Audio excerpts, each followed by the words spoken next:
ठीक है। अभी ऑर्गेनाइज सेक्टर क्या होता है आपका? ऑर्गेनाइज का मतलब होता है व्यवस्थित करना, व्यवस्थित तरीके से। अनऑर्गेनाइज का मतलब होता है अव्यवस्थित तरीका, जो सामान बेचने का अव्यवस्थित तरीका है। अभी गौरी सुनाई दे रहा है ना आपको? Yes sir.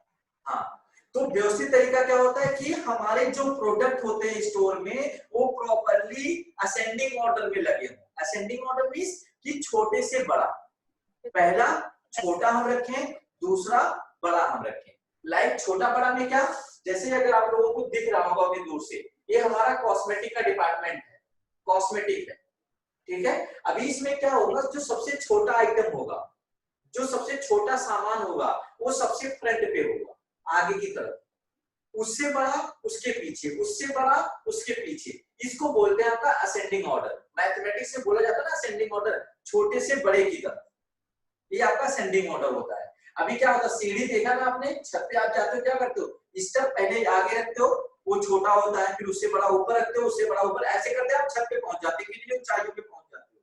तो वही सेम चीज है यहाँ पे, अगर छोटा जो हमारा प्रोडक्ट है छोटा है, उसको अगर हम फ्रंट पे रखेंगे और उससे बैक वाला हम पीछे रखेंगे, तो सारे ऊपर पे हमें विजुअल होगा। कस्टमर का कोई चल के आपके पास आता है तो दूर से देखेगा, वो हर कैटेगरी का समझ लेगा।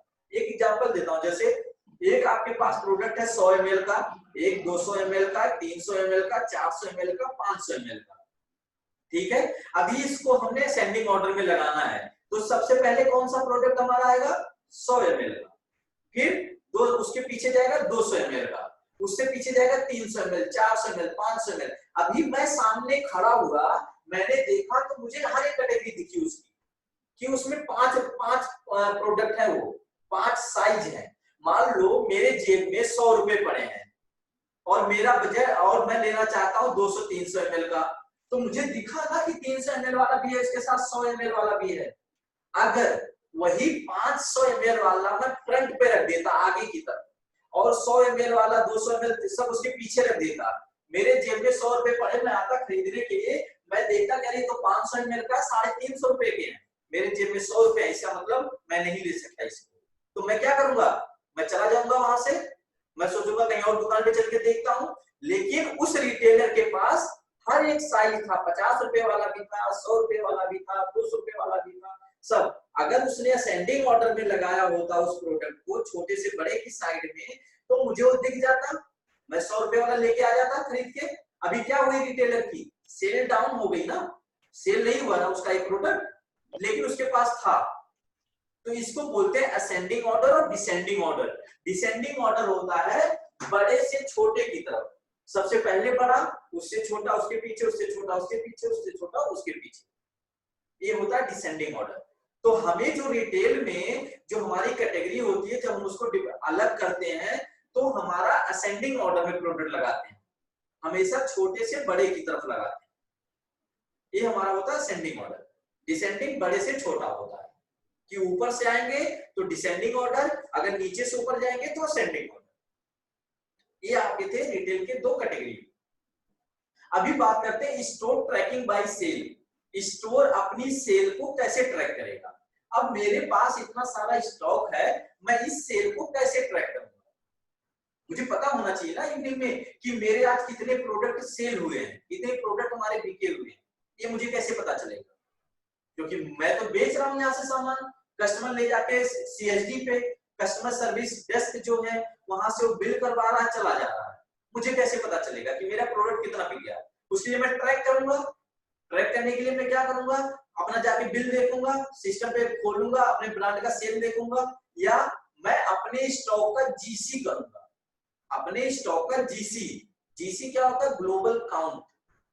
ग्लोबल काउंट मतलब हर एक पर्टिकुलर प्रोडक्ट को मैं काउंट करूंगा, उसको बोलते हैं जीसी। अरे रिटेल में बोलते हैं जीसी करना, ग्लोबल काउंट करना। तो मैं अपने प्रोडक्ट को ग्लोबल काउंट करूंगा, एक एक प्रोडक्ट को काउंट करके मैं लिख लूंगा। सपोज कर लो सुबह ओपनिंग और एंडिंग, जो ओपनिंग स्टोर की ओपनिंग होती है, तो हम अपने स्टॉक को काउंट करते हैं। मैं सुबह मॉर्निंग में आया, मैंने अपने सारे स्टॉक को काउंट कर लिया, मुझे लगा मेरे पास 500 है, मैंने काउंट किया 500 प्रोडक्ट है मेरे पास। अभी दिन भर पूरी सेल चली मेरे यहाँ, मैं शाम को जब घर जाऊंगा उससे पहले मैं फिर अपना काउंटिंग करूंगा। अब मैंने फिर अपने प्रोडक्ट को काउंट किया तो मेरे पास 480 आया, 480 प्रोडक्ट आए। मतलब इसका मतलब 20 प्रोडक्ट कम है यहाँ से। अभी 20 प्रोडक्ट क्या होगा, या तो बिका हुआ होगा, या तो स्टोर में कहीं और पड़ा होगा, कस्टमर ने रख दिया होगा, या तो चोरी हो गया होगा। यही सारी चीजें हो सकती हैं। अब स्टोर को मैं अपनी सेल को ट्रैक करने गया, सिस्टम पे मैंने देखा तो वहां पे केवल 15 प्रोडक्ट मेरे सेल हुए हैं। 15 प्रोडक्ट का दिखा रहा है बिल में कि 15 प्रोडक्ट पर्टिकुलर इस ब्रांड के सेल हो गए। तो इसका मतलब 5 प्रोडक्ट मेरे कहाँ गए थे? मेरे तो 20 कम पड़ रहे हैं ना यहाँ पे। 15 तो मैंने सिस्टम से निकाल लिया, 15 तो मेरे सेल हो गए, तो 5 प्रोडक्ट कहाँ गए मेरे? अब मैं सारे बिल को चेक करूंगा, ट्रायल रूम को चेक करूंगा। अगर मुझे पूरे फ्लोर पे कहीं नहीं मिला तो इसका मतलब सॉफ्ट लिफ्टिंग हुई है, चोरी हुआ है मेरे प्रोडक्ट का। 5 प्रोडक्ट मेरे चोरी हो गए हैं। अभी उन एक पर्टिकुलर एक प्रोडक्ट की जो वैल्यू थी 1500 थी या 2000 थी, एवरेज ले लेते हैं 1500 थी, तो 5 प्रोडक्ट चोरी हो गए तो 750 हो गया ना, 7500 रुपए हो गए ना चोरी मेरे। अब मेरे 7500 का प्रोडक्ट ही एक दिन में चोरी हो गया। अगर यही एवरेज हम लगा ले पूरे मंथ से तो कितना हो जाएगा? 2,10,000 2,20,000 का प्रोडक्ट चोरी हो जा रहा है पूरे महीने में। उसको कंट्रोल करने के लिए, उस प्रोडक्ट को चोरी होने से बचाने के लिए हम हार्ड टैग और सॉफ्ट टैग का यूज करते हैं। हार्ड टैग होता है और सॉफ्ट टैग होता है। हार्ड टैग होता है जो मैग्नेट का होता है, जो आप कभी लाइफस्टाइल, पेंटालून, शॉपर स्टॉक में जाओ तो प्रोडक्ट के नीचे जहां पे स्टिकर लगा होता है वहां पे ऐसे राउंड शेप में लगा होता है, वजन होता है उसके अंदर, वो हमारा हार्ड टैग होता है। सॉफ्ट टैग क्या होता है? पेपर का होता है कि हम अगर कोई महंगा प्रोडक्ट है हम उसको जेब के अंदर से या शर्ट के नीचे से या ट्राउजर के नीचे से हम उसको लगा देते हैं, कस्टमर को पता नहीं चलता सॉफ्ट टैग के बारे में। अगर कस्टमर चोरी करके लेके जा रहा है तो एग्जिट गेट पे और एंट्री गेट पे सेंसर बोर्ड लगे होते हैं, जो तुरंत मैग्नेट को, जैसे ही मैग्नेट उसके पास पहुंचेगा वो तुरंत बीप करना शुरू कर देगा, आवाज देना शुरू कर देता है, जिससे सिक्योरिटी गार्ड तुरंत वहीं पे रोक देता है कस्टमर को और चेक करता है कस्टमर को, उसका बिल और उसका प्रोडक्ट। ये प्रोसेस होता है स्टोर का। अभी हम बात करते हैं स्टोर ट्रैकिंग बाय सेल। अब स्टोर अपनी सेल को कैसे ट्रैक करेगा? ये तो था पर्टिकुलर मेरा सेल ट्रैक कि मैं अपने पर्टिकुलर ब्रांड का सेल को कैसे ट्रैक करूंगा। अभी वो रिटेल स्टोर पूरा, जो हर कैटेगरी का स्टोर है, वो अपनी सेल को कैसे ट्रैक करेगा? उसके लिए 5 चीजें हैं। पहला फुटफॉल, दूसरा कन्वर्जन, तीसरा नंबर ऑफ बिल, चौथा बास्केट साइज, पांचवा एटीएस। ये 5 चीजें होती हैं जिससे रिटेल अपनी सेल को ट्रैक करता है। पहला रिपीट कर दीजिए सर। पहला फुटफॉल, दूसरा कन्वर्जन। फुटफॉल, फुट मींस पैर, फॉल मींस गिरना, मतलब जो चल करके हमारे स्टोर के अंदर आते हैं वो हमारे फुटफॉल कहलाते हैं। कस्टमर, लाइक कस्टमर, जो कस्टमर हमारे स्टोर के अंदर आ रहा है वही हमारा फुटफॉल है। कन्वर्जन, दूसरा कन्वर्जन, जितने कस्टमर हमारे पास आ रहे हैं उनमें से जितने लोगों को हम सेल में कन्वर्ट कर रहे हैं वो हमारा होता है कन्वर्जन, उसको बोलते हैं कन्वर्जन। सपोज कर लो कि 100 लोग आपके स्टोर में आए, उनमें से आपने 30 लोगों को अपना प्रोडक्ट सेल कर दिया, बेच दिया। 30 लोगों को मैंने सामान यहां से बेच दिया, तो 30% क्या हो गया मेरा? कन्वर्जन। क्योंकि 100 लोग आए, 30 लोगों को मैंने सामान बेचा, तो 30% हमारा कन्वर्जन हो गया। नंबर ऑफ बिल, तीसरा है नंबर ऑफ बिल, मतलब अब जितने लोगों को मैंने सेल में कन्वर्ट किया है उतने लोगों ने बिल बनवाया, तो मतलब 30 बिल भी बने मेरे पास। 30 लोगों ने बिल बनवाया, 30 बिल आए मेरे पास, वो हो गया number of bill. Basket size, basket size मतलब, बास्केट मतलब थैला, साइज मतलब उसका एरिया, उस थैले का कितना साइज है। मतलब अगर एक कस्टमर बिलिंग काउंटर पर जा रहा है तो उसके थैले में कितने प्रोडक्ट हैं, टोटल कितनी क्वांटिटी है और टोटल कितनी एमआरपी होगी, कौन बताएगा उसको? एटीएस। एटीएस होता है हमारा एवरेज टिकट साइज। एटीएस का फुल फॉर्म होता है, एटीएस का फुल फॉर्म होता है एवरेज टिकट साइज, मतलब आपने जो बिल कराया है उस बिल में कितनी टोटल क्वांटिटी है और कितना टोटल वैल्यू है, वो एटीएस बताता है हमारा एवरेज टिकट साइज। तो ये 5 चीजें होती हैं जिनसे रिटेल स्टोर अपनी सेल को ट्रैक करता है। Footfall, conversion, number of bill, basket size, ATS, ये आपको याद होना चाहिए। ये चीजें बेसिक चीजें होती है रिटेल की, ठीक है। तो कुछ मेन पॉइंट मैंने बताए आपको, बेसिक पॉइंट जो रिटेल इंडस्ट्री में यूज किया जाता है। रिपीट करने से आपके माइंड में वो चीज बार बार जब रिपीट हो जाता है कोई चीज तो माइंड में हमारे बैठ जाता है। कभी हम इंटरव्यू के लिए अगर जाते हैं तो अगर एज ए सीएसए लेवल पर अगर इंटरव्यू ले रहे हैं हम, अगर हम CSA level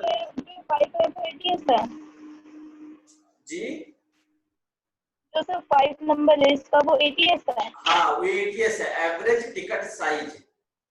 average ticket size full form होता है उसका, एटीएस का, ठीक है। ये 5 चीजें होती हैं, ये हमें पता होना चाहिए बेसिक, यही हमारा रिटेल है। और मुझे कोई ऐसी इंडस्ट्री नहीं है जहां पे सेल्स का वर्क नहीं होता है। हम कहते हैं, अगर हम जॉब प्लेसमेंट की जब हम बात करते हैं आपसे, तो आप कहते हैं सर सिटिंग की जॉब चाहिए हमें, बैठने वाली जॉब चाहिए। बैठने वाले में भी तो सेल्स है। रिटेल, अगर आप किसी मॉल में लगते हो, किसी स्टोर में लगते हो आप जॉब पे, तो वहां पे आपको स्टैंडिंग जॉब करनी पड़ेगी मेरी तरह, जैसे मैं खड़ा हूं यहाँ पे। आपका ब्रांड रहेगा, आपका डिपार्टमेंट रहेगा, आपको खड़े होकर प्रोडक्ट को सेल करना है। उसमें लंच ब्रेक, टी ब्रेक आपको मिलता रहेगा, आप बैठ सकते हो उसमें। लेकिन अगर ऑन द फ्लोर हुआ, फ्लोर के ऊपर आप फ्लोर पे अपना सेल कर रहे हो प्रोडक्ट, तो वहां पर आपको पर्टिकुलर एकदम पूरा फोकस करना पड़ेगा स्टैंडिंग में, स्टैंड होना पड़ेगा, खड़ा होना पड़ेगा, वहां पे खड़े होकर सेल करना पड़ेगा। सिटिंग में हम जाते हैं, लाइक बीपीओ हो गया, कॉल सेंटर हो गया, या अदर आईटी कंपनियां जो सॉफ्टवेयर सेल करती हैं, बेचती हैं, या तो उस लेवल पे हम जा रहे हैं तो वहां पे हमें बैठ के सेल करना है, टेलीफोनिक के द्वारा सेल करना है। जैसे आपके पास बहुत सारे फोन आते होंगे, हमारे कंपनी का एक प्रोडक्ट आप ले लीजिए, वो क्या, वो सिटिंग जॉब है उनकी, वो कॉल पे बेचना है उनको। लेकिन रिटेल में as a face to face बेचना है। फेस टू फेस बेचने के लिए आपको स्टैंडिंग जॉब करनी पड़ेगी। और हमें जो कॉन्फिडेंस मिलता है ना, वो फेस टू फेस वाले में मिलता है। आज मैं इतना आप लोगों को कैसे बोल रहा है, क्यों बोल रहा है? क्योंकि मेरा खुद 5 इयर्स का एक्सपीरियंस है, 5 साल का रिटेल में एक्सपीरियंस है। तो कॉन्फिडेंस तभी आता है जब हम इंटरेक्ट होते हैं किसी के साथ।